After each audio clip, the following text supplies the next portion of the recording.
আওয়ামী শাসনামলে টিএফআই ও জেআইসিলে গুমের 2 মামলায় শেখ হাসিনা সহ 30 জনের বিরুদ্ধে গ্রেফতারি পরোয়ানা জারি করেছে ট্রাইব্যুনাল। চিফ প্রসিকিউটর জানালেন, বাহিনী নয়, অপরাধে জড়িত হিসেবে ব্যক্তির বিচার চলবে। এর আগে ট্রাইব্যুনালে জমা দেওয়া তদন্ত প্রতিবেদনে বলা হয়েছে, শেখ হাসিনার নির্দেশেই বিরোধী মতের লোকেদের গুম করা হতো। এদিকে শুনানিতে ট্রাইব্যুনালের ন্যায় বিচারের দাবি জানিয়েছেন ভুক্তভোগীরা। ফ্যাসিস্ট শাসন ব্যবস্থা পাকাপোক্ত করতে ও বিরোধী মত দমনে শেখ হাসিনার অন্যতম প্রধান হাতিয়ার ছিল গুম। 2009-এর পর থেকে শুরু হয় রাষ্ট্রীয় মদদে এই অপকর্ম। গত 5 আগস্ট হাসিনা ভারতে পালিয়ে গেলে একের পর এক বের হতে থাকে গুমের ঘটনা। আয়নাঘরের অস্তিত্ব আবিষ্কার হয়, বন্দীরাও একে একে ছাড়া পান। মুখ খুলতে থাকেন গুমের শিকার ব্যক্তি ও নিখোঁজের স্বজনরা। সুনির্দিষ্ট অভিযোগের প্রেক্ষিতে বেশ কয়েকটি গুমের ঘটনা তদন্ত করছে আন্তর্জাতিক অপরাধ ট্রাইব্যুনাল। এবার গুমের ঘটনায় প্রথমবারের মতো বিচারের মুখোমুখি হতে যাচ্ছেন সাবেক প্রধানমন্ত্রী শেখ হাসিনা সহ তার দোসররা। বুধবার 2টি মামলায় আনুষ্ঠানিক অভিযোগ দাখিল করে প্রসিকিউশন। 2টি মামলাতেই আসামি হয়েছেন সাবেক প্রধানমন্ত্রী শেখ হাসিনা ও তার সামরিক উপদেষ্টা। মোট আসামি 30 জন। টিএফআই সেলে গুম করার মামলায় আসামি হয়েছেন শেখ হাসিনা, সাবেক স্বরাষ্ট্রমন্ত্রী কামাল, সাবেক সামরিক উপদেষ্টা তারেক সিদ্দিকী সহ 17 জন। এদিকে জেআইসিতে গুমের ঘটনায় আসামি হয়েছেন শেখ হাসিনা, তার সামরিক উপদেষ্টা, 12 সামরিক কর্মকর্তা সহ মোট 13 জন।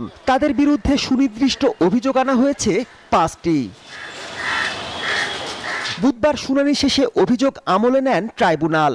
চিফ প্রসিকিউটর জানান, গুমের আসামি কোনো সংস্থা নয়, সুনির্দিষ্ট ব্যক্তিরা।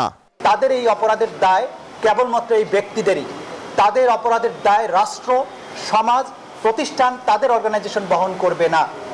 আজকে যারা আসামি শ্রেণীভুক্ত হয়েছেন, আমরা স্পষ্ট মেসেজ দিতে চাই, তারা যে বাহিনীর সদস্যই হন না কেন, সেই বাহিনীগুলো কোনো অবস্থাতেই আসামি নয়। আসামি হচ্ছেন এই ব্যক্তিরা।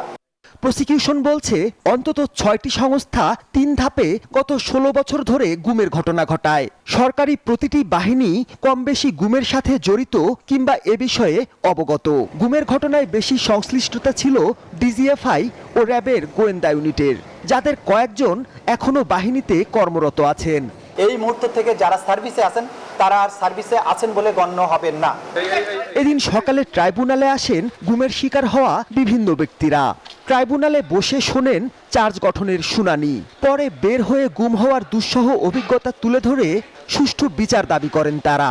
আমাদের সাথে যে জুলুম করা হয়েছে, আর কোনোদিন কোনো নাগরিককে যেন এই জুলুমের শিকার করতে না হয়। আমাদের পরিবার কোনো দোষ করে নাই, আমরাও কোনো দোষ করি নাই।